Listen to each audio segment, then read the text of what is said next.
Voice clear है मेरा सबको? Yes sir. कि तो आज की क्लास में हम मल्टीवेरिएट एनालिसिस को डिस्कस करेंगे, ठीक है। Important point related to multivariate analysis. क्या होता है मल्टीवेरिएट एनालिसिस, क्या इसमें हम क्या क्या स्टडी करेंगे, ठीक है। और इन पॉइंट क्या है यहाँ पर जो एग्जाम में पूछे जा सकते हैं, ये हम डिस्कस करने वाले हैं।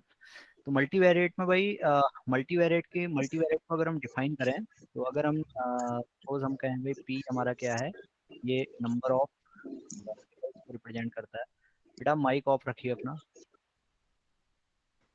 पी, हम कहते हैं भाई नंबर ऑफ वेरिएबल्स को अगर हम पी से रिप्रेजेंट कर रहे हैं, ठीक है, तो पी ग्रेटर देन और इक्वल टू 2 की कंडीशन, ठीक है, या पी ग्रेटर देन 3, ये कंडीशन हमारी मल्टीवेरिएट कंडीशन होगी। अब इसमें आपको पता है पी इक्वल टू 2 अगर हम लें, तो ये डिस्ट्रीब्यूशन हमारा बाईवेरिएट डिस्ट्रीब्यूशन होगा, ठीक है।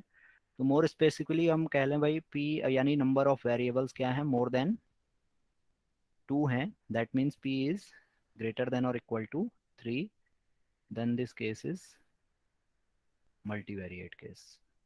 ओके। तो अब मल्टीवेरिएट केस में देखिए, बात होगी यहाँ पर रैंडम वेरिएबल की, ठीक है। रैंडम वेरिएबल को हम कंसिडर करेंगे। तो रैंडम वेरिएबल में अभी तक हमने देखा था यूनिवेरिएट रैंडम वेरिएबल को डिस्कस किया था हमने। यूनिवेरिएट रैंडम वेरिएबल में यूनिवेरिएट डिस्ट्रीब्यूशंस थे, discrete univariate and continuous univariate. इसी में फिर बाईवेरिएट डिस्ट्रीब्यूशंस भी आते हैं, ठीक है, देन मल्टीवेरिएट डिस्ट्रीब्यूशंस भी आते हैं। तो मल्टीवेरिएट डिस्ट्रीब्यूशंस में जनरली नॉर्मल डिस्ट्रीब्यूशन डिस्कस किया जाता है, ठीक है। क्यों किया जाता है, क्या रीजंस हैं इसके, क्या प्रॉपर्टीज हैं, क्या एप्लीकेशंस हैं, ये हम अभी आगे डिस्कस करेंगे। तो पहले मल्टीवेरिएट समझने के लिए इतना समझना जरूरी है, पी को हमने नंबर ऑफ वेरिएबल से रिप्रेजेंट किया, ठीक है, और P greater than equal to 3 case को हम मल्टीवेरिएट केस कहेंगे, ठीक। अब मल्टीवेरिएट केस में जो वेरिएट की बात हो रही है, वेरिएट्स यहाँ पर क्या है, रैंडम वेरिएबल्स हैं। क्लियर?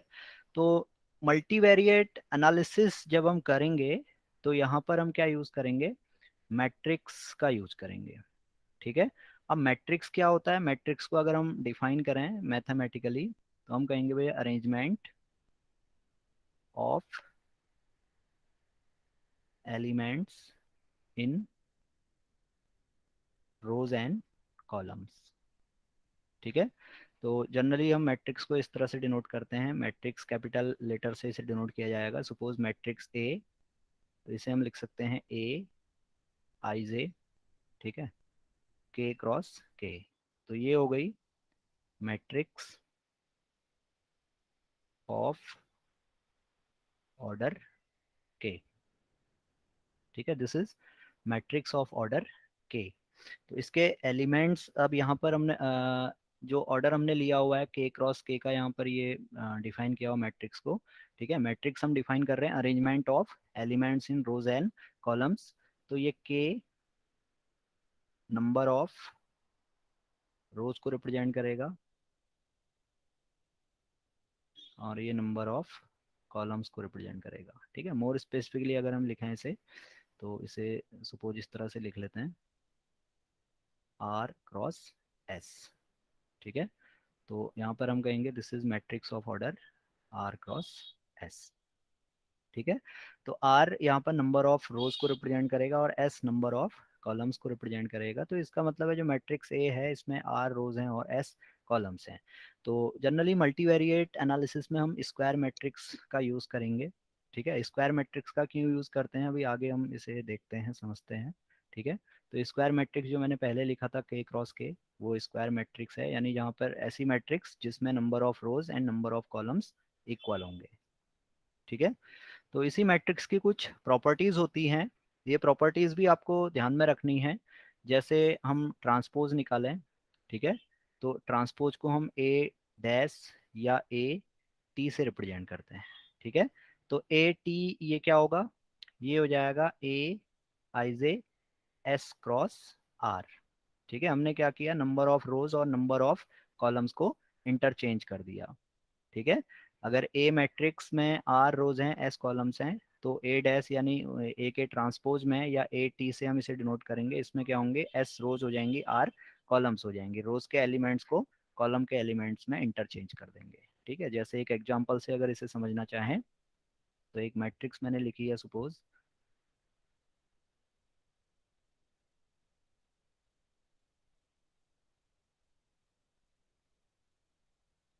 ठीक है, ये एक मैट्रिक्स है, 3 by 3 की मैट्रिक्स है। ठीक है, number of rows are 3, these are number of rows, okay, and these are number of, these are columns, so we have number of columns equal to 3 and number of rows equal to 3। ठीक है, तो यहाँ पर A transpose अगर हम निकालें, A T या ए dash जिसे हम कहेंगे, तो ए डैश में हम क्या करेंगे, रोज को इंटरचेंज करेंगे कॉलम्स में। तो पहली रो हमारी है 1 2 3, तो इसे हम कॉलम फर्स्ट कॉलम में चेंज कर देंगे। सेकेंड रो है हमारी ए बी सी, इसे सेकेंड कॉलम में चेंज करेंगे, और थर्ड रो इसे थर्ड कॉलम में इंटरचेंज कर देंगे। ठीक है, तो ये ए ट्रांसपोज हो जाएगा। क्लियर। इसी तरह से ए इनवर्स हम कैलकुलेट करते हैं, तो ए इनवर्स कैलकुलेट करने के लिए ए इनवर्स का फॉर्मूला होता है adjoint A upon determinant A, और ये कंडीशन होती है determinant A not be equal to 0। ठीक है, क्लियर है। डिटर्मिनेंट ए अगर 0 आ जाएगा तो इस केस में इनवर्स एग्जिस्ट करेगा मैट्रिक्स का? नहीं। हम्म, अगर कोई मैट्रिक्स ए है, उसका डिटर्मिनेंट हमने कैलकुलेट किया, वो इक्वल टू 0 आ गया, तो उस केस में उसका इन्वर्स एग्जिस्ट नहीं करेगा। ठीक है, इन्वर्स एग्जिस्ट नहीं करेगा मीन्स उस ए का कोई यूनिक इन्वर्स नहीं होगा। ठीक है, अगर determinant A is not equal to 0 है, तो इस केस में जो ए इन्वर्स निकाल रहे हैं हम यहाँ पर, मैट्रिक्स ए का इन्वर्स निकाल रहे हैं, ये क्या होगा, यूनिक होगा। ठीक है, लेकिन जैसे ही डिटर्मिनेंट ए इक्वल टू 0 हो जाएगा, तो फिर इन्वर्स हमारा यूनिक नहीं होगा, तो उस केस में जो ए इन्वर्स हम कैलकुलेट करेंगे वो कहलाएगा जनरलाइज्ड इन्वर्स। ठीक है, तो ये जनरलाइज्ड इन्वर्स क्या होता है, अभी आगे जब हम लीनियर मॉडल्स को डिस्कस करेंगे तो वहां पर इसे समझेंगे जनरलाइज्ड इन्वर्स क्या है और कैसे इसे फाइंड करते हैं। ठीक है, ये जनरलाइज्ड इन्वर्स पे बेस्ड भी कुछ क्वेश्चंस आते हैं, इसकी कुछ प्रॉपर्टीज होती हैं। ठीक है, तो ये तो थी मैट्रिक्स की कुछ प्रॉपर्टीज जो हम यहाँ पे यूज करेंगे। इसी में एक और प्रॉपर्टी है, सपोज हमारे पास दो मैट्रिक्स हैं ए एंड बी। सर, एक बार जनरलाइज्ड यूनिवर्स को एक बार और रिपीट कर दीजिए ना प्लीज। देखिए, ए इनवर्स आप कैलकुलेट करेंगे इस फॉर्मूले से, adjoint A divided by determinant of A.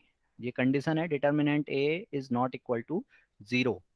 ठीक है, अब ये प्रॉपर्टी होती है, ये भी एक रिजल्ट है यहाँ पर, if A is any matrix and determinant A is equal to 0, this implies that matrix A is singular.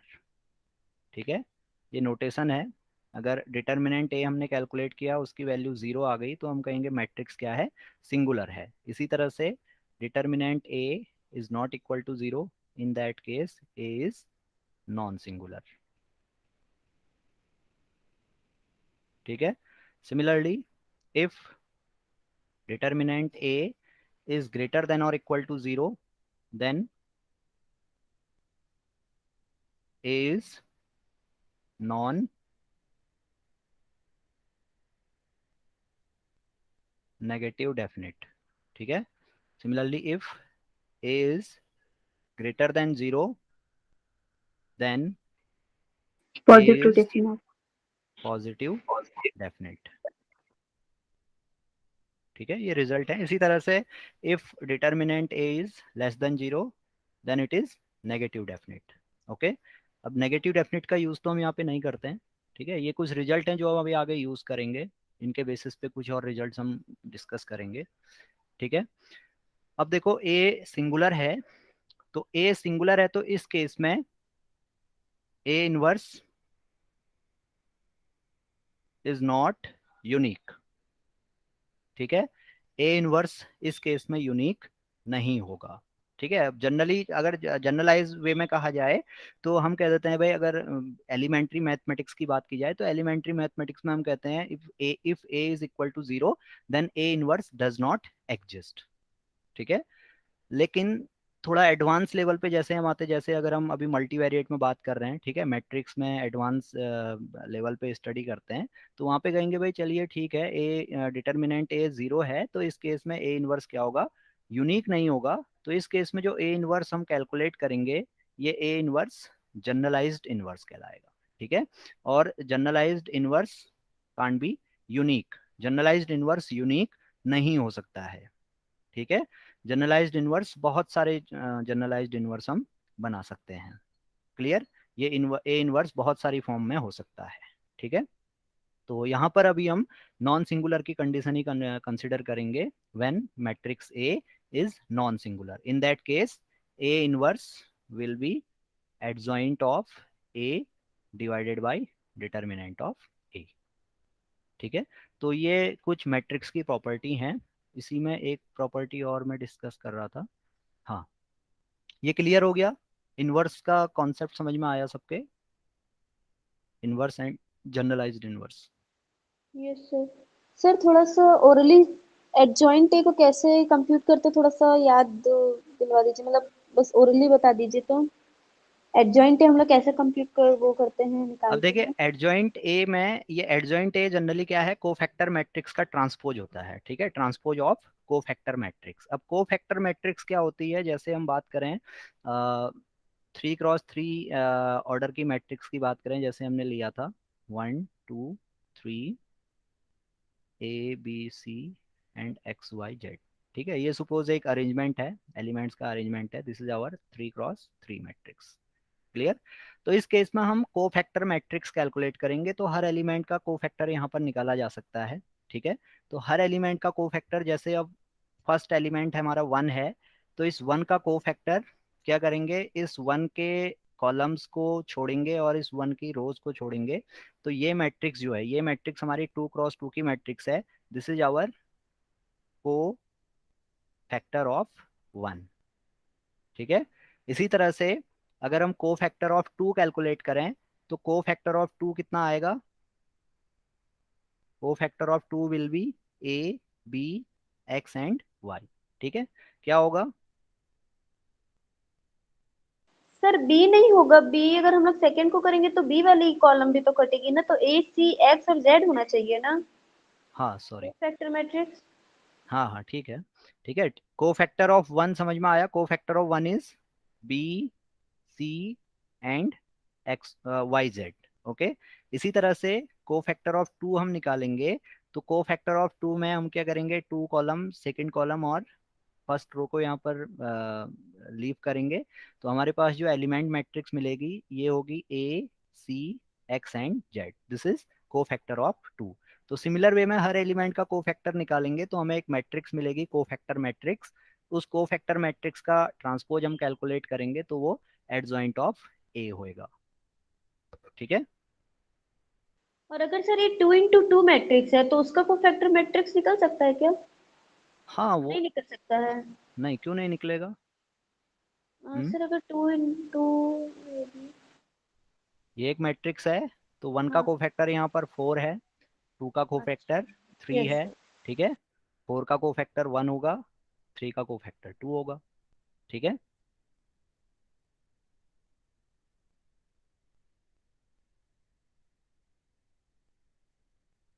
तो क्लियर है इनवर्स प्रॉब्लम। Yes sir. तो इसी में एक और रिजल्ट है, अगर हमारे पास दो मैट्रिक्स हैं ए एंड बी, तो ए इंटू बी कब पॉसिबल होगा,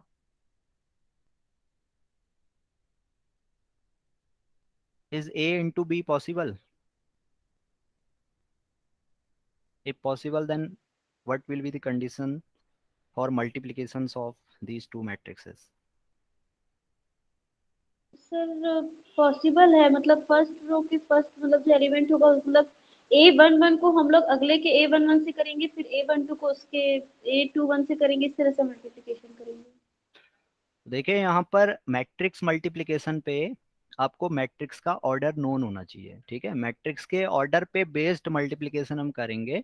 तो सपोज ए का ऑर्डर हमारा है आर क्रॉस एस, और बी का ऑर्डर है आर क्रॉस क्यू, सपोज, ठीक है। तो जो मैट्रिक्स मल्टीप्लिकेशन की कंडीशन है, matrix multiplication will be possible only when the number of columns of first matrix is equal to number of rows of second matrix, ठीक है। तो आपको देखना है भाई, ए और बी को अगर मल्टीप्लाई करना है तो आप देखोगे ए में नंबर ऑफ कॉलम्स क्या हैं और बी में नंबर ऑफ रोज क्या हैं, ठीक है। This is our first matrix and this is our second matrix. Clear. तो यहाँ पर मैट्रिक्स मल्टीप्लिकेशन की कंडीशन है number of columns of first matrix must be equal to number of rows of second matrix. अगर ये condition satisfy होती है तभी आप क्या कर सकते हैं, मैट्रिक्स मल्टीप्लिकेशन अप्लाई कर सकते हैं, ठीक है। तो जैसे इस केस में है, इस केस में number of columns of first matrix are not equal to number of columns of second matrix. तो यहाँ पर A into B is not possible. Clear. ये कॉन्सेप्ट समझ में आया आपके। Yes sir.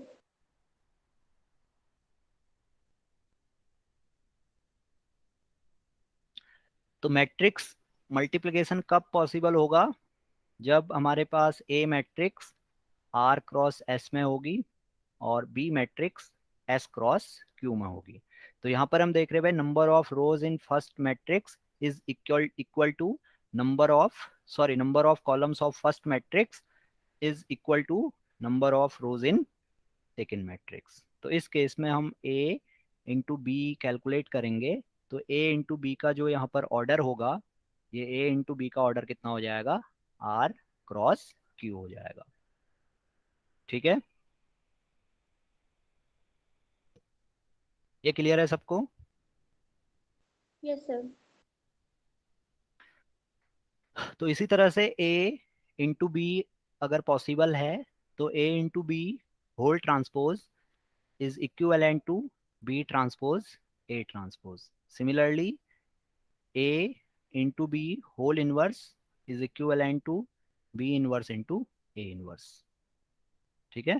तो ये कुछ रिजल्ट हैं जो आपको ध्यान में रखने हैं।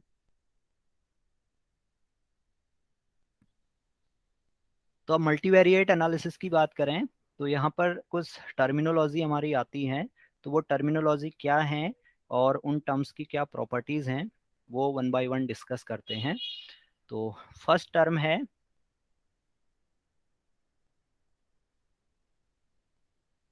Random vector. कोई बता सकता है रैंडम वेक्टर क्या होता है, कैसे डिफाइन करेंगे रैंडम वेक्टर को।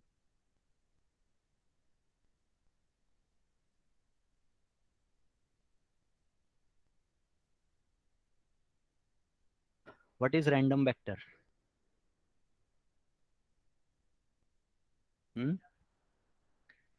इसे मैं डिफाइन करूं,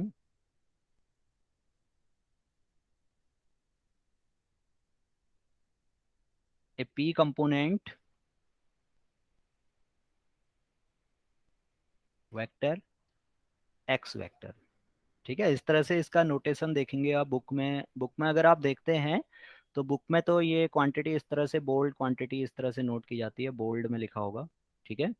तो बोल्ड में लिखा है तो इसका मतलब है एक्स वेक्टर। हम यहाँ पे इसे इस तरह से भी नोट करते हैं और किसी किसी बुक में ये इस तरह से भी लिखा रहता है, ठीक है। तो एक p component vector x vector which is एक कॉलम मैट्रिक्स और row matrix of p variables. A p component vector x dash vector is called a random vector if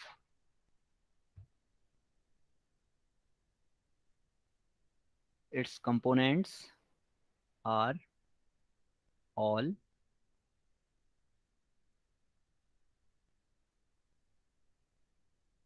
random variables.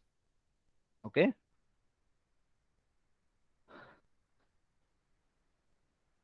तो कोई p component vector random vector होगा जब उसके सारे component क्या होंगे, रैंडम वेरिएबल्स होंगे। क्लियर। तो यहाँ पर हम सिंपली ये कंसिडर कर रहे हैं भाई हमारे पास क्या है, पी रैंडम वेरिएबल्स हैं। ठीक है, तो पी रैंडम वेरिएबल्स की कॉलम मैट्रिक्स या रो मैट्रिक्स, वो रो वेक्टर या कॉलम वेक्टर कहलाएगा। ठीक है, अब रो मैट्रिक्स या कॉलम मैट्रिक्स की बात करें तो नोटेशन में एक्स वेक्टर हम नोट करते हैं। तो एक्स वेक्टर हमारा जनरली कॉलम वेक्टर को रिप्रेजेंट करेगा। तो कॉलम वेक्टर में ये एक कॉलम होगा और हमारे पास पी रोज होंगी। तो इसको हम कह सकते हैं भाई this is matrix of order P cross one. Clear. इस केस में एक्स वेक्टर ये नोटेशन है। एक्स वेक्टर नोटेशन पे हम देख रहे हैं इसमें कितने रोज हैं, there are P rows and one column. So this is our P cross one matrix, और sometime we can say that this is our row vector, sorry this is our column vector. Clear. इसी तरह से row vector हम define करें तो row vector में transpose apply करेंगे x dash, मैंने बताया था अभी ट्रांसपोज। तो रो को क्या, सॉरी कॉलम को क्या करेंगे, रो में ट्रांसपोज करेंगे। तो ये इस तरह से हम इसे लिख सकते हैं। तो इस केस में number of rows are one and number of columns are p. So this is a row matrix of order one cross p. तो ये नोटेशन है एक्स डैश वेक्टर, ये रो वेक्टर होगा, this is our row vector. Okay, so x dash vector row vector है, x vector column vector है, ये notation है। अब ये वेक्टर में जो भी कंपोनेंट हैं, जो भी एलिमेंट्स हमने लिए हैं, ये एलिमेंट्स सारे क्या हैं, रैंडम वेरिएबल्स हैं। तो ये मैट्रिक्स हमारी क्या कहलाएगी, रो रैंडम वेक्टर या कॉलम रैंडम वेक्टर कहलाएगी, या सिंपली इसे हम रैंडम वेक्टर कहेंगे। ठीक है, इसी में आगे आए तो नेक्स्ट टर्म है random matrix. Random matrix is matrix of random vectors. Okay, random vectors का मैट्रिक्स हम ले लें तो वो हमारा क्या होगा, रैंडम मैट्रिक्स होगी। जनरली इसे हम ए से डिनोट कर लेते हैं। तो ए, ये इसको हम इस तरह से लिख सकते हैं, x one vector, x two vector, up to suppose x k vector. ठीक है, this is k one cross k, this is our row vector of random vectors. Okay, तो एक्स वन वेक्टर को अगर हम एक्सपेंड करें तो x one vector में भी हमारे पी कंपोनेंट हैं, एक्स टू में भी पी कंपोनेंट हैं, एक्स के में भी पी कंपोनेंट हैं। तो जो ए मैट्रिक्स यहाँ पर बनेगी, ये ए मैट्रिक्स बन जाएगी p cross k matrix. Clear. अगर इसे आप एक्सपेंड करेंगे, इसका एक्सपेंशन एक्स वन वेक्टर का expansion x one one, x one two up to x one p, x one vector में भी पी कंपोनेंट हैं, सिमिलरली एक्स टू वेक्टर में भी पी कंपोनेंट हैं, और एक्स के वेक्टर में भी पी कंपोनेंट्स हैं। तो यहाँ पर हम देख रहे हैं there are K columns and P rows. So order of this matrix will be P cross K. Okay, this is our random matrix.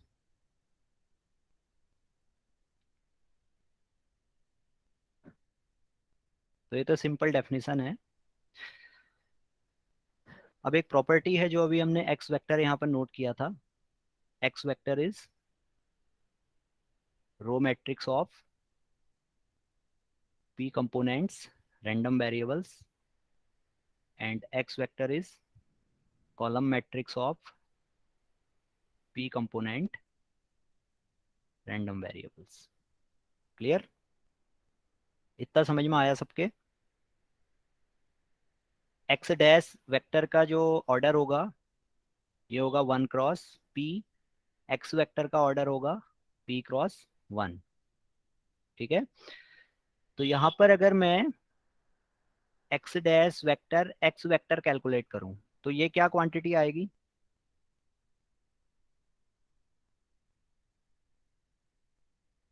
मैं क्या कर रहा हूँ, रो वेक्टर और कॉलम वेक्टर को मल्टीप्लाई कर रहा हूँ। तो इस केस में क्या क्वांटिटी मिलेगी मुझे?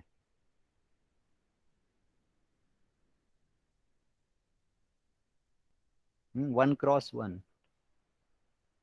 1 क्रॉस 1 की मैट्रिक्स मिलेगी। ठीक है, एक्स डैश एक्स वेक्टर। तो इसे हम जनरली कहते हैं this is our scalar quantity. ठीक है। या इस क्वांटिटी को कहा जाएगा क्वाड्रेटिक फॉर्म और सम ऑफ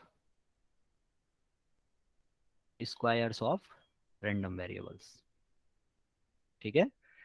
ये क्वाड्रेटिक फॉर्म होगी एक्स डैश एक्स वेक्टर।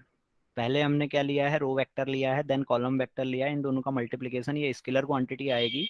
या क्वाड्रेटिक फॉर्म इसे हम कहेंगे, या sum of squares of random variable कहेंगे। तो इस केस में जब आप इसे मल्टीप्लाई करोगे तो ये क्वांटिटी इस तरह की होगी, x1 square plus x2 square plus up to x3 square. Clear? इसी तरह से अगर x vector into x vector dash हम कैलकुलेट करें तो क्या आएगा?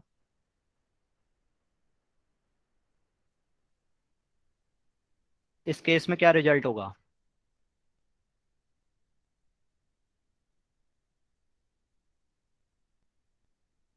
Multiplication of column vector with row vector, या multiplication of column matrix means row matrix. Hmm.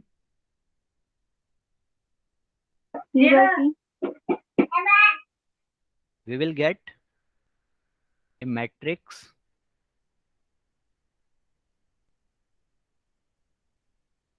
Of order p cross p। ठीक है। और इस मैट्रिक्स को इस तरह से भी नोट कर सकते हैं, aij p cross p। Clear? तो ये ध्यान रखना है आपको, ये इंपॉर्टेंट प्रॉपर्टी है। जहाँ पे स्केलर क्वांटिटी पूछी गई है तो वहाँ पर इस तरह से ऑपरेट करना है, जहाँ पे मैट्रिक्स पूछा गया है तो वहाँ पर इस तरह से ऑपरेट करना है। ठीक है। तो अब इस पे बेस्ड, इस प्रॉपर्टी पे बेस्ड नेक्स्ट टर्म हम यहाँ पे डिफाइन करेंगे।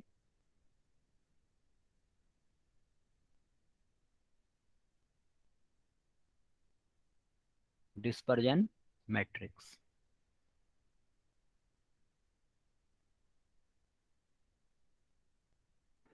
तो डिस्पर्जन मैट्रिक्स क्या होगी? ठीक है, डिस्पर्जन मींस वेरिएबिलिटी, स्कैटर्डनेस।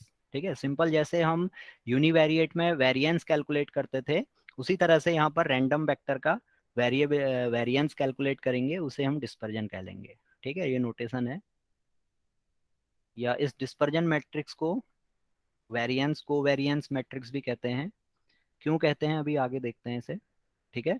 तो जब आप यूनिवेरिएट में वेरिएंस कैलकुलेट करते हो तो वेरिएंस ऑफ एक्स, ये फॉर्मूला हम यूज करते हैं डेटा फॉर्म में, 1/n x minus x bar square. यही फॉर्मूला होता है, variance of x is equal to 1/n summation x minus x bar whole square. ठीक है। तो अब यहाँ पर और एक्सपेक्टेशन की फॉर्म में इसे लिखें तो एक्सपेक्टेशन की फॉर्म में क्या लिखेंगे, expectation of x minus expectation of x whole square. ये लिखते हैं variance of x in terms of expectation. ठीक है। तो फर्दर इसे इस तरह से लिख लें, expected value of x minus expected value of x into x minus expected value of x. ठीक है, इस तरह से लिख लिया, लिखा जा सकता है। क्यों? तो अब डिस्पर्जन मैट्रिक्स क्या है, यहाँ पर मैट्रिक्स की बात हो रही है, ठीक है। अब ये भी क्या होगा, एक रैंडम वेक्टर होगा। ये quantity x minus expected value of x, x minus expected value of x, ये भी एक रैंडम वेक्टर है।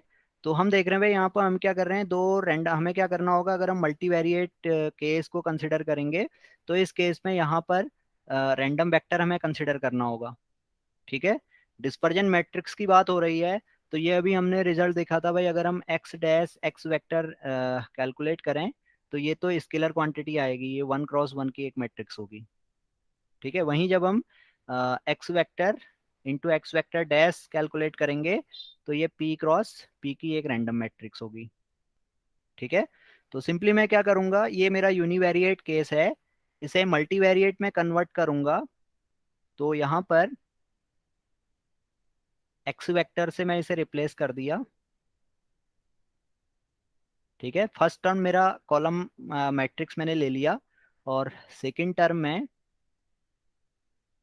रो मैट्रिक्स में ले लूँ इस तरह की फॉर्म में। तो जब इसे हम सॉल्व करेंगे तो ये हमें एक पी क्रॉस पी की मैट्रिक्स मिलेगी, ठीक है।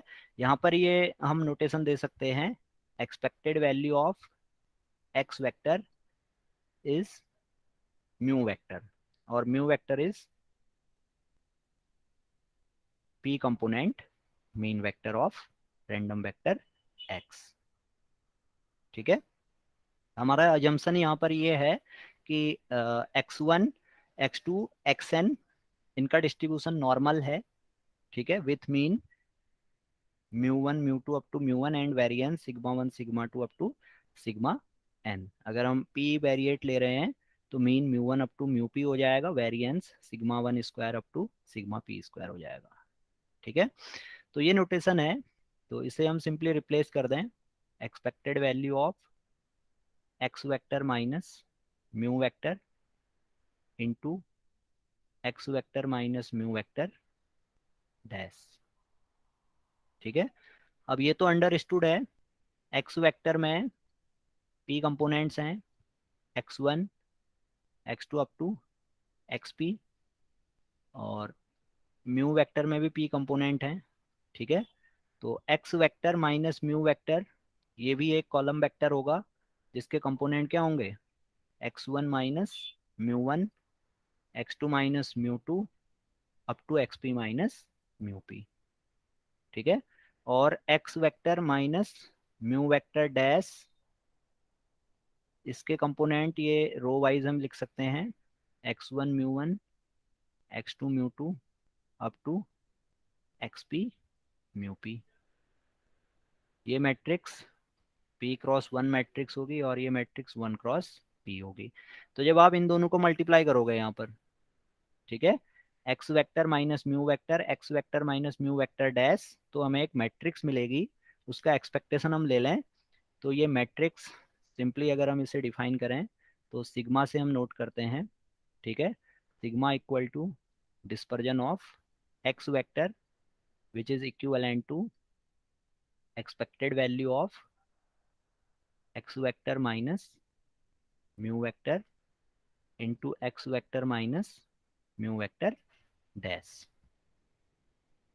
ये समझ में आया इतना कैसे लिखा मैंने? Capital sigma is our dispersion matrix. We are calculating the variance of x vector, which is denoted by d of x vector, dispersion of x vector, and can be written as expected value of x vector minus mu vector into x vector minus mu vector whole dash. Okay, तो जब इसे आप solve करेंगे तो ये matrix form में मिलेगा। Matrix form में इसे मैं ये लिख सकता हूँ, sigma ij p cross p, where sigma ij is equal to covariance between xi comma xj। Clear है? ये डेराइव करने की जरूरत तो नहीं है ना, ये डेरिवेशन आप देख सकते हो, मैंने यूट्यूब पे अपलोड किया हुआ है, ठीक है।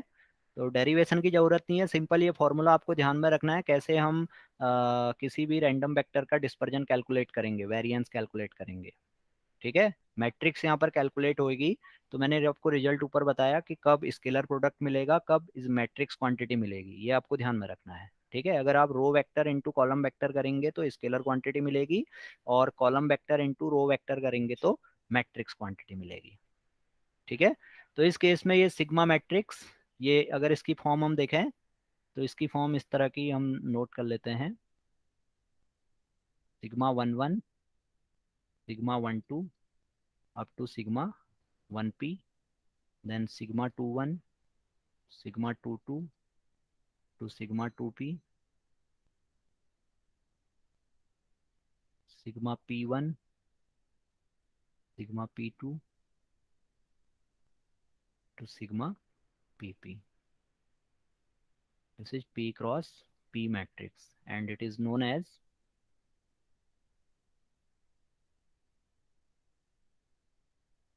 dispersion matrix of x. Okay, तो यहाँ पर जो डायगोनल टर्म्स हैं या डायगोनल एलिमेंट्स हैं, these diagonal elements are variance terms. Okay, variance terms कब होंगी, when I is equal to j. In that case we will get sigma ii और सिग्मा जे जे। ठीक है, तो सिग्मा आई आई और sigma J J are variance terms. ठीक है, तो अगर ये p क्रॉस p कंपोनेंट है तो sigma 11 is variance of x1, sigma 22 is variance of x2, sigma pp is variance of xp। Okay, and off diagonal elements, off diagonal elements are here, off diagonal elements are covariance terms. Okay, like if we take sigma 12, sigma 12 is covariance between x1 comma x2, and it is well known that covariance between x1 comma x2 is equivalent to covariance between x2 comma x1, that is sigma 21. तो sigma 12 is equivalent to sigma 21। ओके, तो यहाँ पर ये matrix की property है जो off diagonal elements हैं, ऑफ डायगोनल एलिमेंट्स में these are upper diagonal elements and these are lower diagonal elements. ठीक है, तो upper diagonal elements are identical to lower diagonal elements. ठीक है, तो कभी कभी मैट्रिक्स को हम क्या करते हैं, डायगोनल एलिमेंट्स और अपर डायगोनल एलिमेंट्स की फॉर्म में ही नोट करते हैं। तो ये अंडरस्टूड है कि लोअर डायगोनल में भी क्या होगा, सेम क्वांटिटीज होंगी, यानी जो एलिमेंट्स हमारे अपर डायगोनल में हैं वही एलिमेंट्स हमारे क्या होंगे, लोअर डायगोनल में होंगे। क्लियर? तो अब ये हमने देखा भाई ये मैट्रिक्स क्या करती है, वेरिएंस टर्म्स और कोवेरिएंस टर्म्स भी पजेस करती है। यहाँ पर वेरिएंस टर्म्स और कोवेरिएंस टर्म्स की फॉर्म में इसे लिख लेते हैं, then this sigma is known as variance covariance matrix. ठीक है, तो यहाँ तक सबको समझ में आया?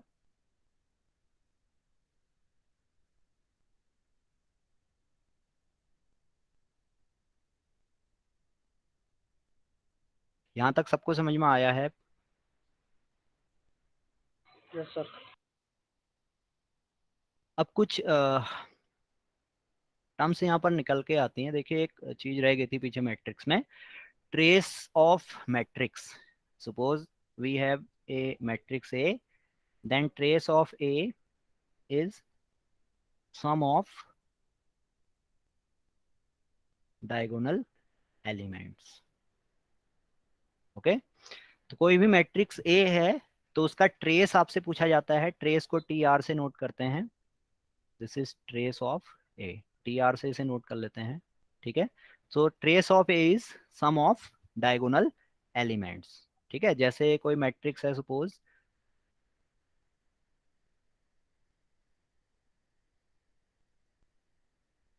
This is a matrix A, so your trace of A will be sum of diagonal elements, sum of diagonal elements, that means 1 plus 5 plus 9, that is 15।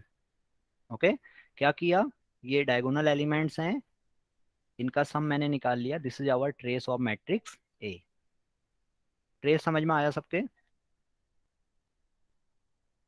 Yes sir. Hmm.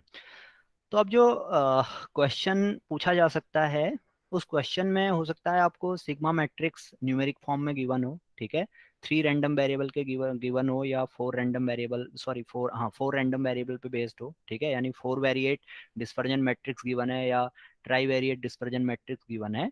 तो उसमें 2 टर्म इंपॉर्टेंट हैं। पहला तो है total variance, और दूसरी term है generalised variance. कोई बता सकता है टोटल वेरिएंस क्या होगा यहाँ पर, और जनरलाइज्ड वेरिएंस क्या होगा?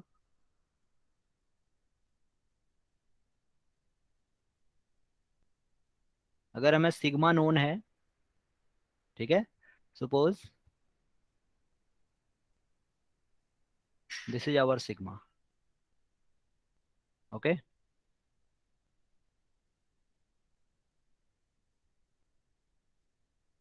Suppose this is our sigma. तो कैसे टोटल वेरिएंस कैलकुलेट करेंगे, कैसे जनरलाइज्ड वेरिएंस कैलकुलेट करेंगे?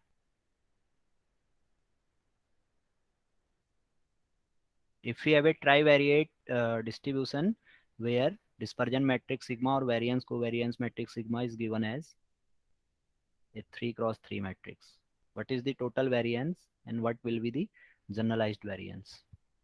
Total variance is equal to trace and generalized variance is equal to sigma. Hmm? But sigma is our matrix, okay? So formula for total variance is trace of matrix sigma, and generalized variance will be determinant of sigma.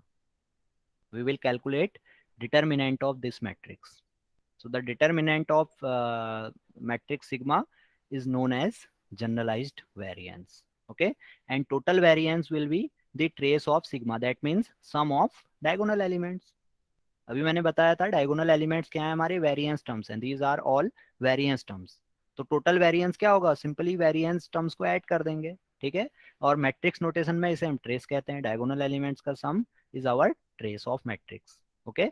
So total variance sigma का trace calculate करोगे, generalized variance calculate करने के लिए sigma का determinant calculate करोगे। Clear? ये determinant कैसे calculate करते हैं सबको आता है ना, डिटर्मिनेंट कैलकुलेशन बताने की जरूरत तो नहीं है, क्यों? नहीं सर। ठीक है, तो ये रिजल्ट आप ध्यान में रखिएगा, इस तरह की प्रॉब्लम पूछी जा सकती है एग्जाम में। आपको सिंपली सिग्मा गिवन हो और आपसे टोटल वेरिएंस क्या होगा और जनरलाइज्ड वेरिएंस क्या होगा, तो कंफ्यूज नहीं होना है। Total variance is trace of sigma and generalized variance in determinant of sigma, okay. इसी में आगे ये तो था डिस्पर्जन मैट्रिक्स, ठीक है। फिर इसी में आगे एक और टर्म है कोरिलेशन मैट्रिक्स। तो कोरिलेशन मैट्रिक्स क्या होगी? अब हम देख रहे हैं भाई यहाँ पर डिस्पर्जन मैट्रिक्स में हमारे पास वेरिएंस टर्म्स हैं और कोवेरिएंस टर्म्स हैं।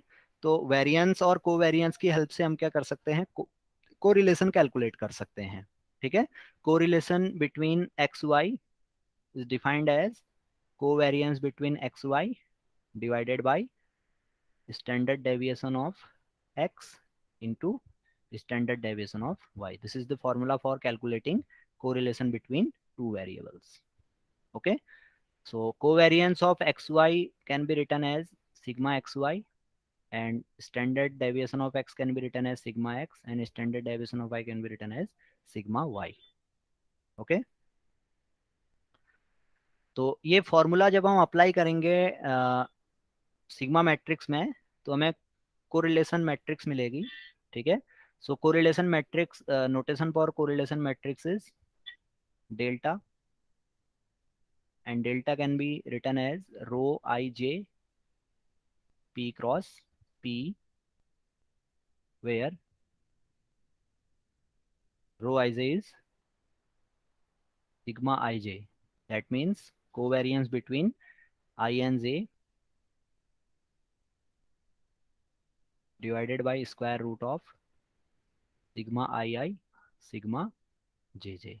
Sigma ii is variance of xi and sigma jj is variance of xj. Okay, so this matrix is our correlation matrix. Clear? तो कोरिलेशन मैट्रिक्स की प्रॉपर्टी है इसके diagonal elements one होगा, ठीक है, डायगोनल एलिमेंट्स में one होगा, of diagonal elements में कोरिलेशन बिटवीन वेरिएबल्स ये डिफाइन होता है। क्लियर? कोरिलेशन मैट्रिक्स क्लियर है सबको?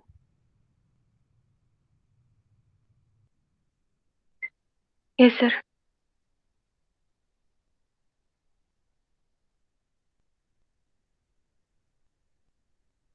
तो अब कुछ रिजल्ट हैं इस पे बेस्ड, ये रिजल्ट आप नोट कर लेना।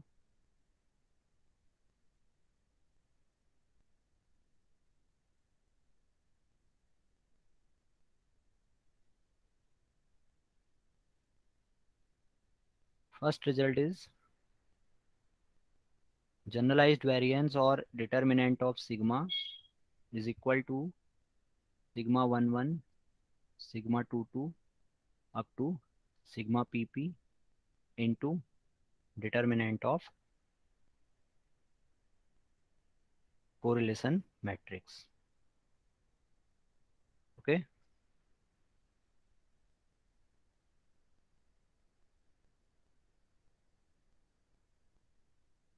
ठीक है, इस तरह से हम नोट कर सकते हैं। सिंपली क्या करेंगे, जो कोरिलेशन मैट्रिक्स है उसमें वेरिएंस टर्म्स को कॉमन लेते रहेंगे तो हमें डिस्पर्जन मैट्रिक्स मिल जाएगी। तो ये डिटर्मिनेंट की फॉर्म में हम इस तरह से लिख सकते हैं इसे। तो ये रिजल्ट है। तो यहाँ से अच्छा, इसमें एक नोटेशन और है। जैसे हमने कहा था भाई, determinant sigma is our generalised variance और trace of sigma is total variance. Similarly determinant of delta to the power 1/2 is called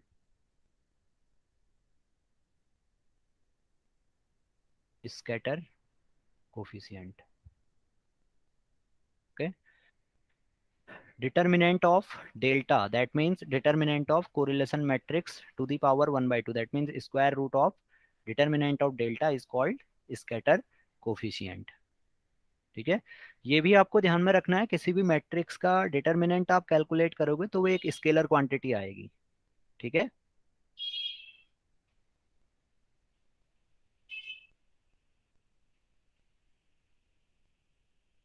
then third result, sigma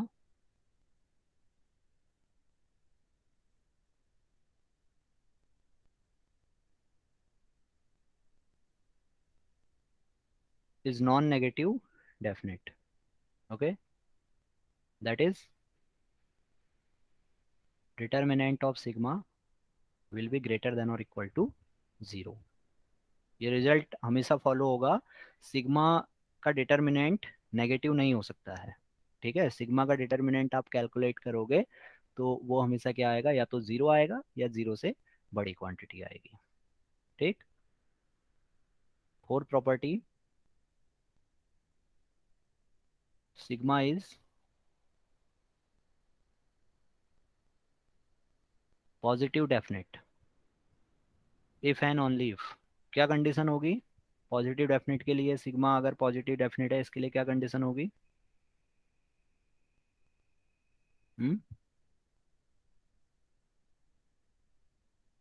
sigma is positive definite if and only if non singular. ठीक है, अगर sigma singular matrix हो जाएगी तो उस case में वो non negative definite है। क्लियर? और जब सिग्मा नॉन सिंगुलर होगी, यानी उसकी मैट्रिक्स, उसका डिटर्मिनेंट हम कैलकुलेट करें वो जीरो नहीं आएगा, तो हम कहेंगे sigma is our positive definite matrix. Okay,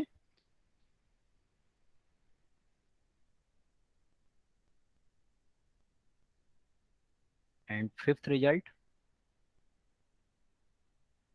sigma is singular if and only if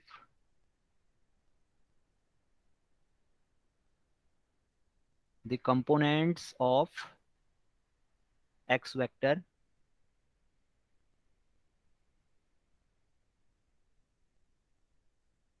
satisfy the linear relation. Sigma is singular if and only if the components of x vector satisfies the linear relation, that is if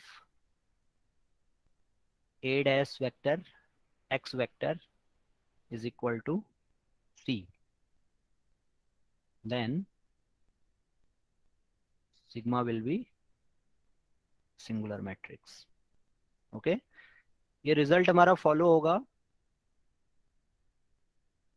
linear relationship है x vector में, ठीक है। Linear relation में हम assume कर रहे हैं भाई जो लीनियर कॉम्बिनेशन है एक्स के कंपोनेंट्स का, x1 x2 up to xp, इनका जो लीनियर कॉम्बिनेशन है ये कांस्टेंट के इक्वल है, ठीक है।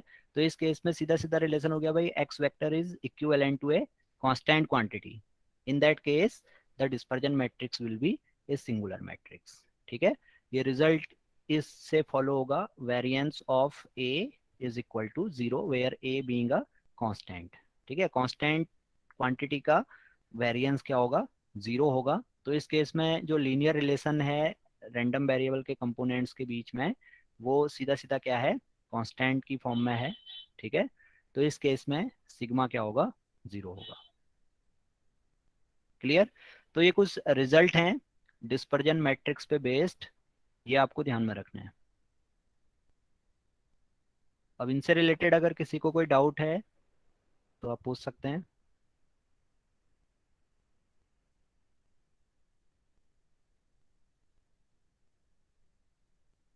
नहीं है कोई डाउट?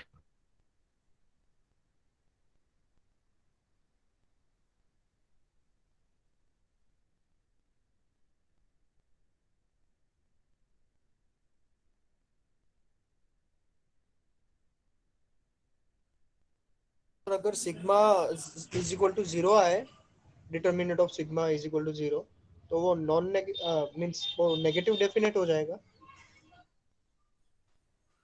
हाँ, क्या पूछ रहे हैं आप?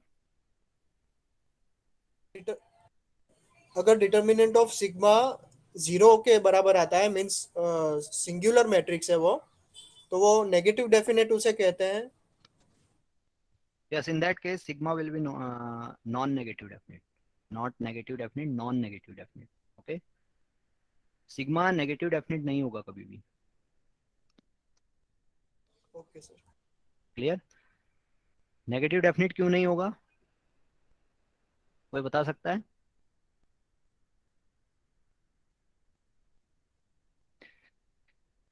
नेगेटिव डेफिनेट इसलिए नहीं होगा क्योंकि जो डायगोनल टर्म्स हैं, ये डायगोनल टर्म्स क्या है, सारी वेरिएंस टर्म्स है, और variance is always greater than और इक्वल टू 0, ठीक है।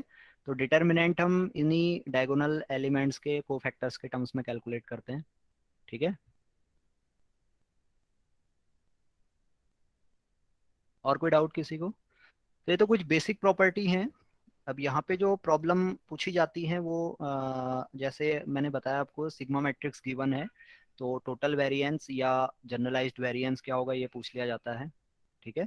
और ये कुछ प्रॉपर्टीज की सिग्मा क्या है, नॉन नेगेटिव है, पॉजिटिव है, सिंगुलर कब होगी, है ना, इस तरह के क्वेश्चंस पूछे जा सकते हैं। ये तो सिंपल सा कॉन्सेप्ट है, ये आपको ध्यान में रखना है। अब बात करते हैं मल्टीवेरिएट नॉर्मल डिस्ट्रीब्यूशन की।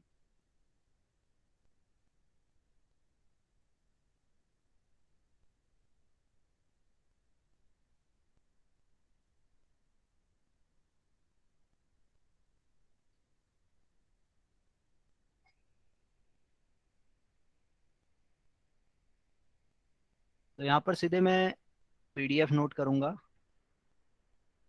ठीक है। तो पीडीएफ अगर लिखा जाए तो ये एफ ऑफ एक्स वेक्टर हम इसे लिखेंगे। तो पीडीएफ होगा determinant sigma to the power -1/2 upon 2 pi to the power p/2 into e to the power -1/2 x vector minus mu vector dash into sigma inverse x vector minus mu vector. This is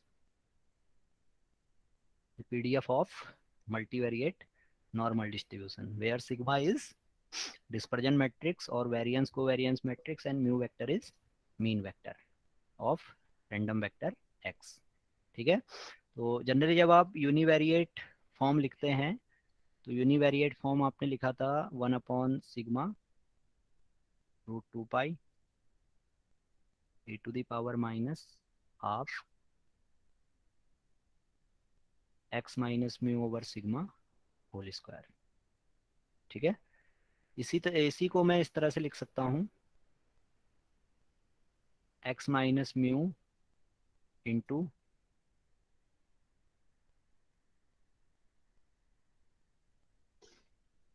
sigma square to the power -1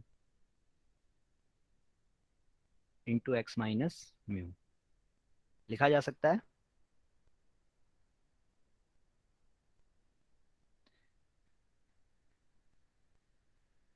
univariate normal PDF of univariate normal distribution इस तरह से लिख सकते हैं ना, क्यों बताइए, इस तरह से लिखा जा सकता है नहीं लिखा जा सकता है? मैं डेरिवेशन पे नहीं जा रहा हूँ, मैं कैसे पीडीएफ ध्यान में रखना है ये बताना चाह रहा हूँ। ठीक है, डेरिवेशन अगर आपको देखना है समझना है तो वो मैं बता रहा हूँ, यूट्यूब पे मैंने शायद उसका प्लेलिस्ट भी आपको शेयर किया हुआ था। ठीक है, वो आप देख सकते हैं। तो इस तरह से हम लिख सकते हैं। ठीक है, एक्स माइनस म्यू स्क्वायर को मैंने इस तरह से स्प्लिट कर लिया और सिग्मा स्क्वायर डिनोमिनेटर में था, न्यूमरेटर में ले आए तो sigma square to the power -1 हो गया। ठीक है, तो x माइनस, अब ये टर्म एक्चुअल में क्या थी हमारी, ये टर्म हमारी क्वाड्रेटिक फॉर्म थी। Quadratic form means x minus mu upon sigma whole square, ये फॉर्म थी। ठीक है, ये क्वाड्रेटिक फॉर्म है। ठीक है, अगर मैं दो वेरिएबल्स के लिए लिखूंगा तो ये x1 minus mu upon sigma whole square plus x2 minus mu upon sigma whole square हो जाएगा। इसी तरह से n वेरिएबल्स के लिखूंगा तो ये n वेरिएबल्स के सम ऑफ स्क्वायर्स होगा। ठीक है, तो अभी ऊपर मैंने बताया था क्वाड्रेटिक फॉर्म जिसे आप x dash vector into x vector लिख रहे थे, ये या तो क्या आता है स्केलर क्वांटिटी आएगी, स्केलर क्वांटिटी में क्वाड्रेटिक फॉर्म होगी या सम ऑफ स्क्वायर्स होगा। ठीक है, तो ये क्वांटिटी क्या है, बेसिकली क्वाड्रेटिक फॉर्म है, सम ऑफ स्क्वायर है, तो इसको इस तरह से लिख सकते हैं। तो मैंने क्या किया, x माइनस म्यू को x minus x vector minus mu vector dash से रिप्लेस कर दिया। डैश लिखने का रीज़न ये है, क्वाड्रेटिक फॉर्म मुझे लानी है। ठीक है, into sigma matrix, sigma square ये वेरिएंस टर्म है। ठीक है, यहाँ पर इसे हम वेरिएंस को वेरिएंस मैट्रिक्स से रिप्लेस करेंगे, तो सिग्मा मैट्रिक्स सिग्मा स्क्वायर को सिग्मा से रिप्लेस कर दिया तो sigma to the power -1 and x minus mu इसे हमने x vector minus mu vector से रिप्लेस कर दिया। ठीक है, अब सिग्मा स्क्वायर को सिग्मा से रिप्लेस किया है तो सिग्मा को सिग्मा के पावर 1/2 से रिप्लेस करेंगे। ठीक है, तो ये डिटर्मिनेंट की फॉर्म में आएगा, तो इस तरह से हम इसे लिख सकते हैं। और 2 पाई पी वेरिएट्स होंगे तो 2 पाई ये 1 वेरिएट में 2 पाई टू दी पावर 1/2 है, तो पी वेरिएट में 2 pi to the power p/2 हो जाएगा। ठीक है, ये लिखने का तरीका है, याद रखने का तरीका है। ठीक, तो यहाँ पर जो टर्म हमने लिखी है x minus mu vector dash into sigma inverse into x vector minus mu vector, ये टर्म कहलाती है, क्या कहलाती है, कोई बताएगा मुझे?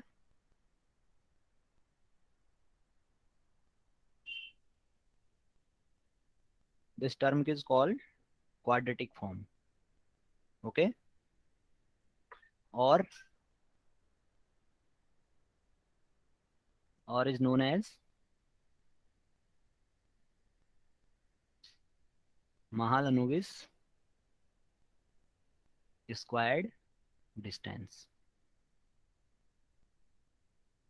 ठीक है, कौन सी term, this term X vector minus mu vector whole dash into sigma inverse into x vector minus mu vector, जिसे या तो क्वाड्रेटिक फॉर्म कहेंगे या महालनोबिस स्क्वायर डिस्टेंस कहेंगे। महालनोबिस स्क्वायर डिस्टेंस क्या होती है, अभी आगे जब हम applications of multivariate normal distribution discuss करेंगे तो वहाँ पर इसे समझेंगे क्या होता है और क्या यूज़ है इसका।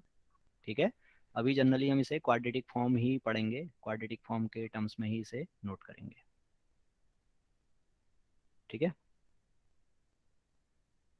ये तो सबको पता होगा, क्यों, PDF of multivariate normal distribution.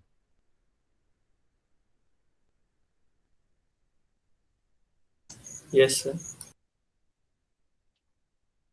ठीक है, पीडीएफ आपको पता है, एमजीएफ क्या होगा इस केस में?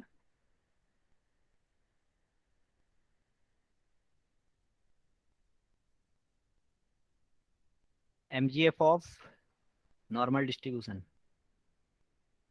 इस तरह से लिखेंगे, M of x vector T vector. ठीक है, T vector is a row vector और column vector of real numbers. कितना होगा MGF? MGF of multivariate normal distribution will be e to the power T dash mu vector plus 1/2 T dash vector into sigma matrix into t vector. This is the MGF of multivariate normal distribution. Okay.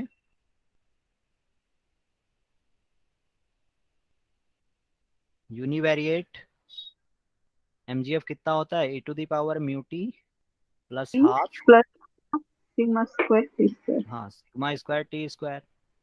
ठीक है, तो sigma square को sigma से replace करना है और ये quadratic form है, this is our quadratic form. ठीक है, तो टी स्क्वायर को यहाँ पे लिखेंगे तो टी स्क्वायर को इस तरह से लिख सकते हैं, T square into sigma square into T. अब ये क्वाड्रेटिक फॉर्म लेके आना है, तो इस टी को हम टी डैश से रिप्लेस करेंगे, सिग्मा स्क्वायर को सिग्मा से और इसको टी वेक्टर से, तो यही फॉर्म है T dash into sigma into T vector. ठीक है, and this is our linear form mu T, ये लीनियर फॉर्म में आएगा mu 1 t1 plus mu 2 t2। अगर यहाँ पर दो रैंडम वेरिएबल होंगे तो दो रैंडम वेरिएबल्स के सम का एमजीएफ ये किस तरह से लिखा जाएगा, mu 1 t1 plus mu 2 t2, ये लीनियर फॉर्म होगी। So this is our linear form in T. Okay. So this is the MGF of multivariate normal distribution. Similarly, the characteristic function of MND. What is the characteristic function of MND? Characteristic function कितना होगा यहाँ पर? e raised to t dash mu minus half Minus half half t dash t dash vector into sigma vector into t vector. Okay. तो ये MGF है। Characteristic function निकालने के लिए t को IT से रिप्लेस करेंगे, तो आई टी से रिप्लेस करेंगे तो यहाँ पर आई टी डैश भी आएगा, I T dash mu vector minus 1/2 T dash sigma T vector.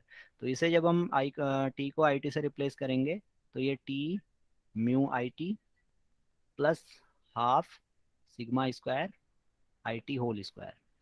अब इसे एक्सपेंड करेंगे तो आई स्क्वायर इज -1, तो ये हो जाएगा e to the power mu I T minus 1/2 sigma square T square. ठीक है, तो this is characteristic function of multivariate normal distribution. Clear है?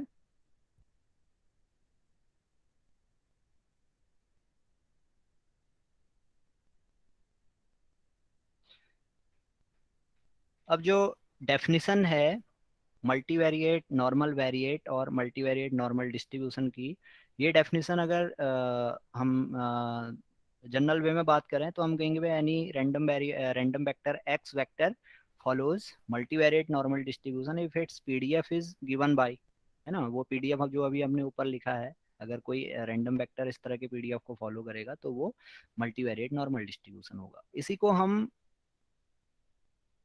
फर्दर डिफाइन करें, ठीक है, लीनियर फॉर्म की टर्म्स में डिफाइन करें तो क्या डेफिनेशन होती है ये भी आप नोट कर लेना।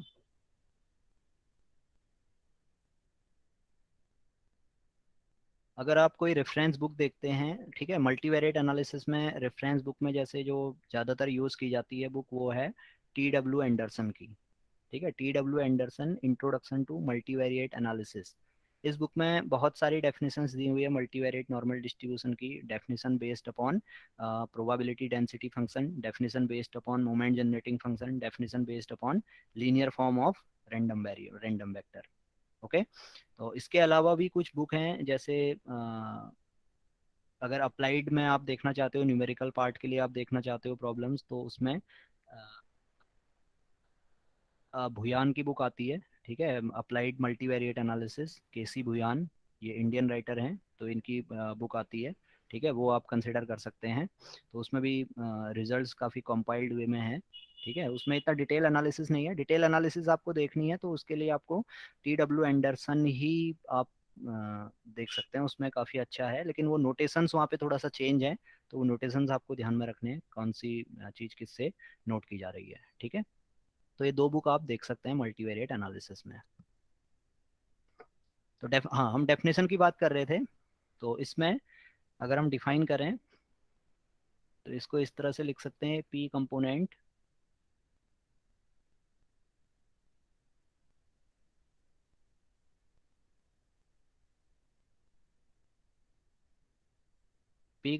Random vector x is said to follow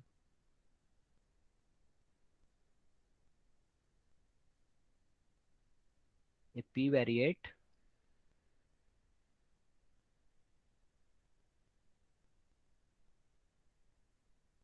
normal distribution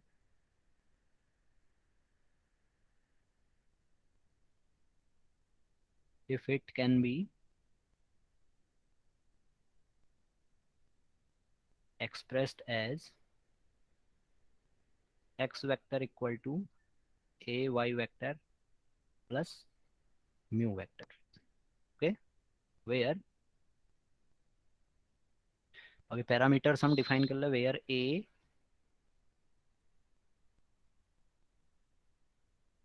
is some p cross k matrix mu vector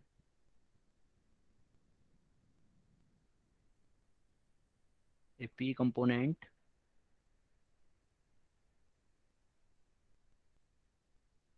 arbitrary vector and y vector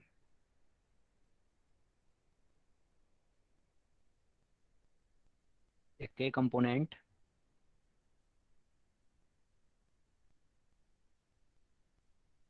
random vector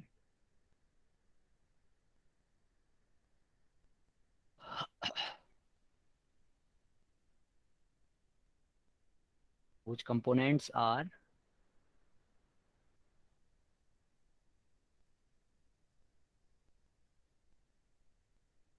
mutually independent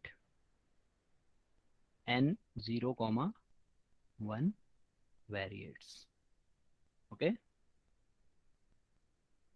that is yi follows normal with mean 0 and variance 1 for every I 1 to up to p. This implies that y vector will follow k variate normal distribution with mean 0 vector and dispersion matrix. dispersion matrix क्या होगी इस case में, कोई बता सकता है?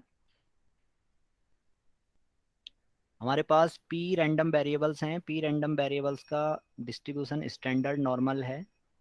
ठीक है, तो इन p रैंडम वेरिएबल्स का एक वेक्टर मैंने डिफाइन किया, मैट्रिक्स डिफाइन किया, तो इस मैट्रिक्स का डिस्ट्रीब्यूशन क्या होगा?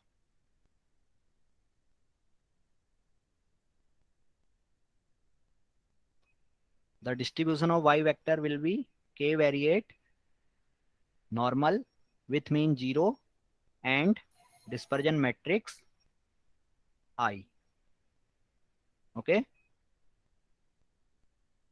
ये समझ में आया सबके, कैसे यहाँ पर डिस्पर्जन मैट्रिक्स I आएगा?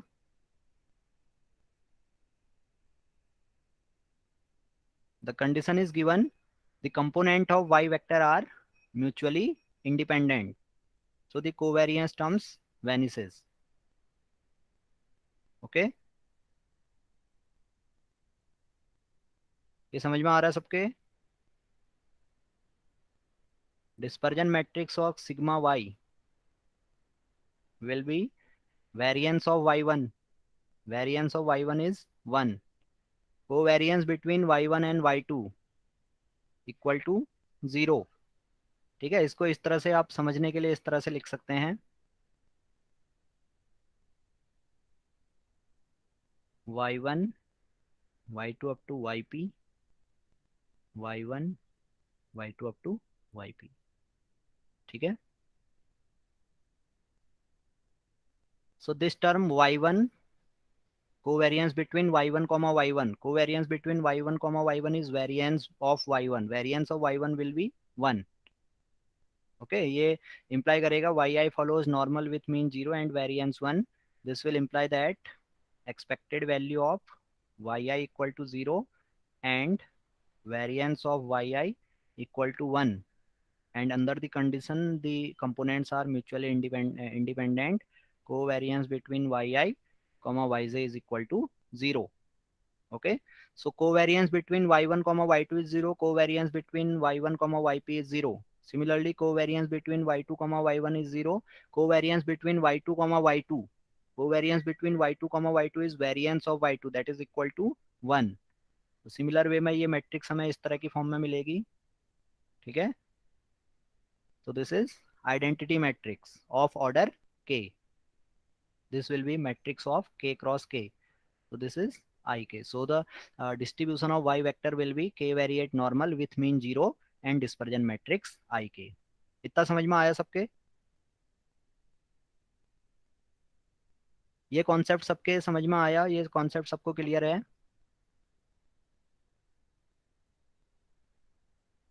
Yes sir. अगर किसी को कोई प्रॉब्लम है तो आप पूछ सकते हैं, क्योंकि आगे जब हम कुछ न्यूमेरिकल्स देखेंगे तो वहां पे ये इंफॉर्मेशन हिडन होती है।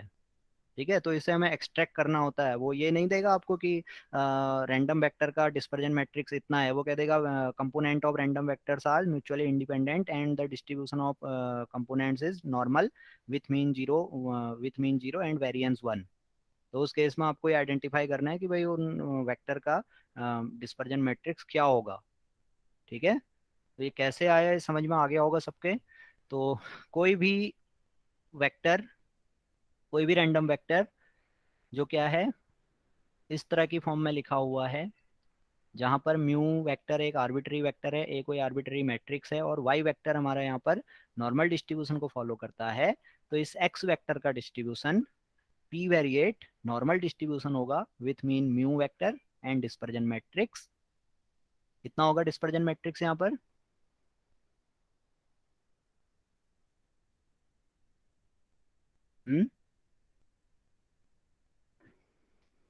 देखिए कैलकुलेट करेंगे expected value of x vector, expected value of x vector is equal to expected value of a y vector plus mu vector, this is equal to a matrix into expected value of y vector plus mu vector। okay, so expected value of y vector is equal to 0 vector, so we will get expected value of x vector equal to mu vector। clear? ये तो समझ में आया होगा सबके? क्यों?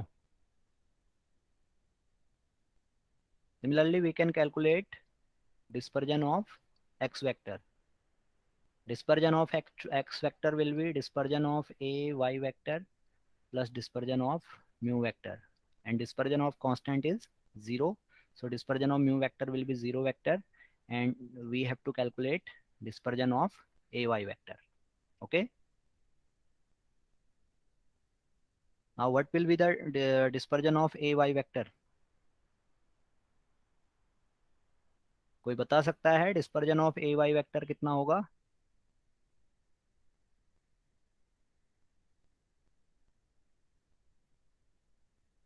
देखिए ये फॉर्मूला था, dispersion of x vector is equal to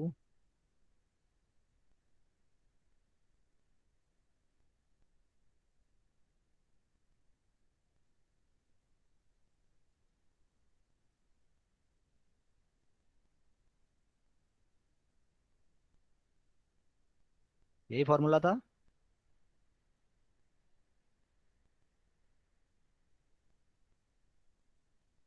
क्यों?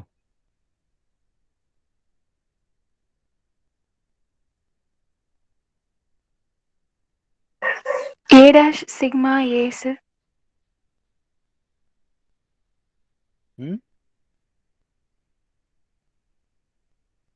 डिस्पर्जन ऑफ एक्स वेक्टर का फॉर्मूला यही था।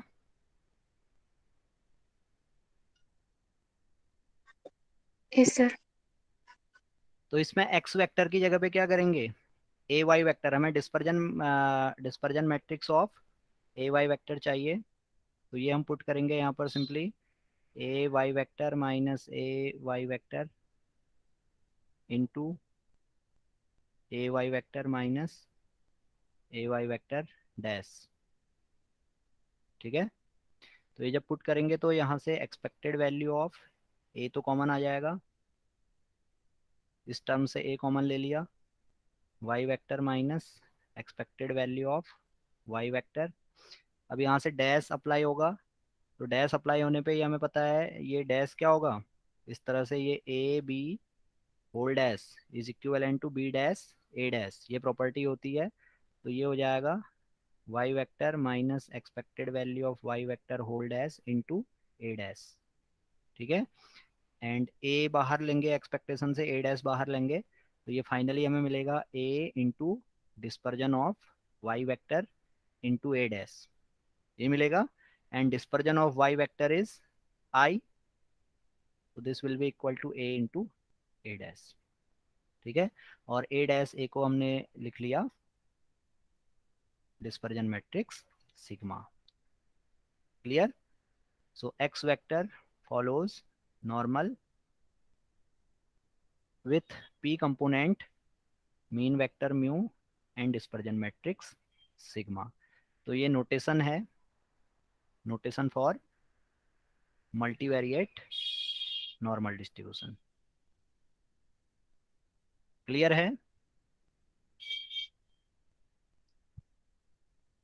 किसी को कंफ्यूजन, कोई चीज नहीं समझ में आई है तो आप पूछ सकते हैं।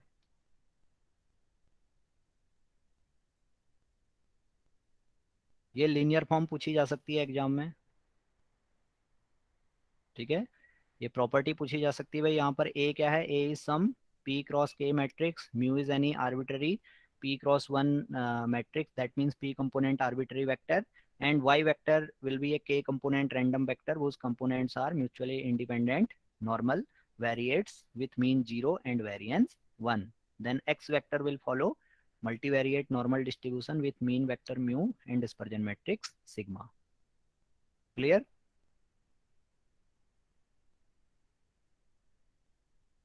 ये समझ में आया सबके? ये नोटेशन है, this is the notation for multivariate normal distribution, इस तरह से नोट करेंगे इसे। ठीक है, मल्टीवेरिएट नॉर्मल डिस्ट्रीब्यूशन हमने डिफाइन किया। ठीक, अब इस पे बेस्ड कुछ रिजल्ट्स हैं, ये रिजल्ट्स आपको ध्यान में भी रखने हैं और इन रिजल्ट्स को हम प्रॉब्लम्स में अप्लाई भी करेंगे।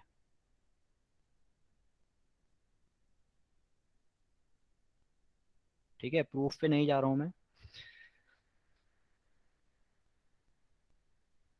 First result is if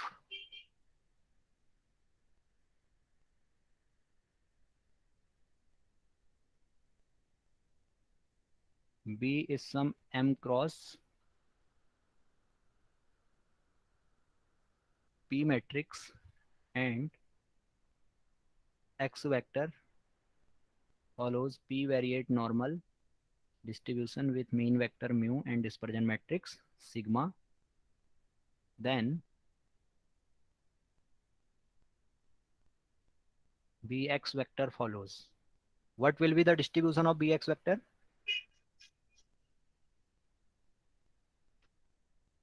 What will be the distribution of Bx vector?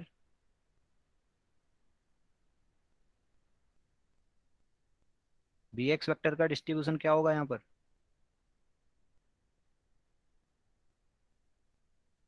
Normal. Normal with how many components?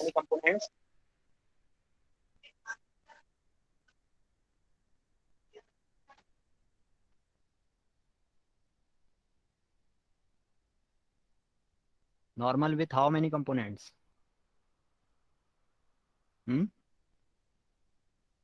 The distribution of Bx vector will be normal with m components having mean B mu vector and dispersion matrix B sigma B dash. ये result आपको याद रखना है, ध्यान में रखना है, ठीक है।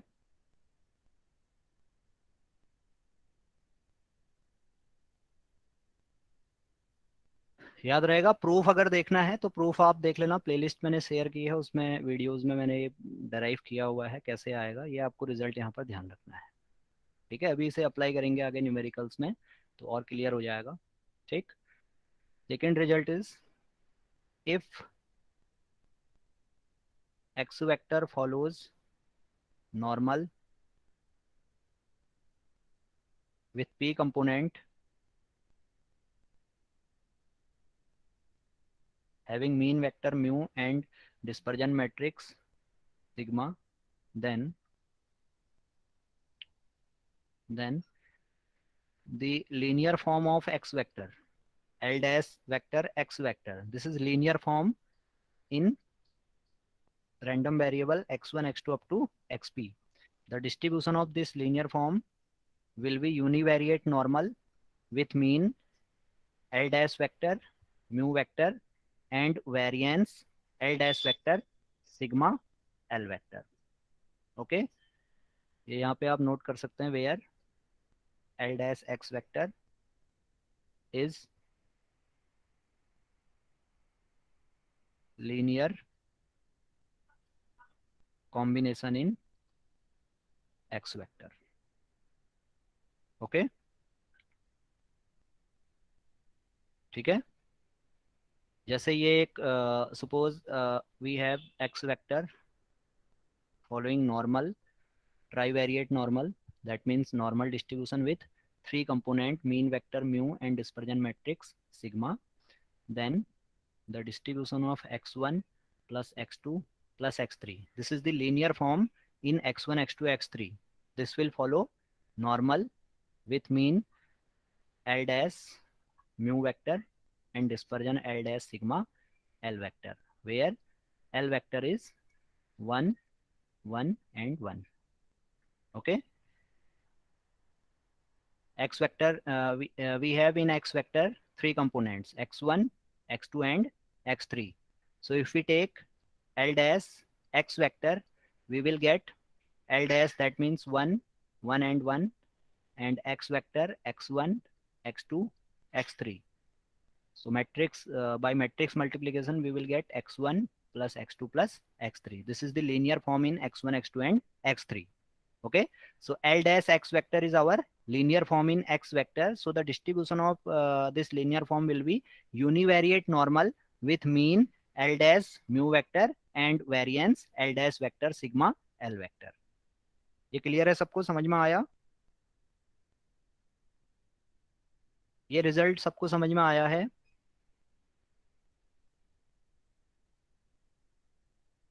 ठीक है। इसी तरह से बी एक्स वेक्टर फॉर्म हो सकती है, बी एक्स में ये मैट्रिक्स फॉर्म में आ जाएगा, ठीक है। बी यहाँ पर कोई मैट्रिक्स होगी, जैसे हमने ले लिया 1 2 3 4 5 6, ये एक मैट्रिक्स ले लिया हमने, this is our B vector.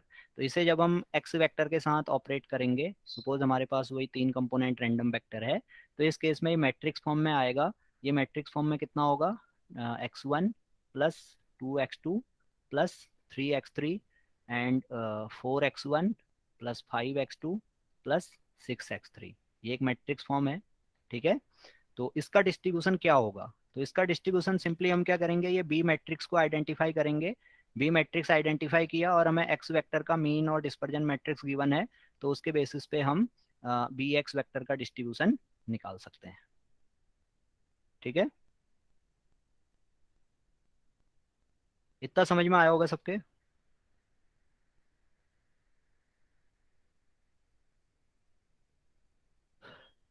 Next result is, suppose we have mu vector equal to mu x and mu y, okay, and sigma matrix is equal to sigma x square, sigma xy, sigma xy and sigma y square. This is the case when we have p equal to 2, okay. Then f of x comma y, that is joint PDF of x comma y will be 1 upon 2 pi sigma x sigma y into root 1 minus rho square, okay, into e to the power, we can write e in terms of exp, exponential of x minus mu x over sigma x whole square plus y minus mu y upon sigma y whole square minus 2 rho. Rho means correlation coefficient between x and y. 2 rho x minus mu x y minus mu y. Okay, this is the PDF of bivariate normal distribution. ठीक है, this is the particular case of multivariate normal distribution where we have mu vector equal to mu x mu y and sigma vector equal to sigma x square sigma xy. Sigma xy can be written in form of correlation coefficient. We know that sigma xy will be equal to rho into sigma x into sigma y. Okay, in that case this sigma matrix will become sigma x square rho sigma x sigma y, rho sigma x sigma y and sigma y square. Okay, by solving the quadratic form and finding the determinant of this sigma matrix, we will get the PDF of bivariate normal distribution. Okay, ठीक है, ये clear है सबको? ये question पूछा था किसी student ने, वो आप देख लेना, इसको कंपेयर करोगे आप इस PDF से तो वहाँ पे आपको म्यू एक्स म्यू वाई और रो की वैल्यूज मिल जाएंगी। ठीक है, तो ये कुछ रिजल्ट थे मल्टीवेरिएट नॉर्मल डिस्ट्रीब्यूशन पे, तो इनको आपको ध्यान पे रखना है। ठीक है, तो अभी मैं चाह रहा था कि एक आधे घंटे की और क्लास हो जाए, लेकिन अभी कुछ गेस्ट आ गए हैं घर पे तो अभी क्लास नहीं हो पाएगी।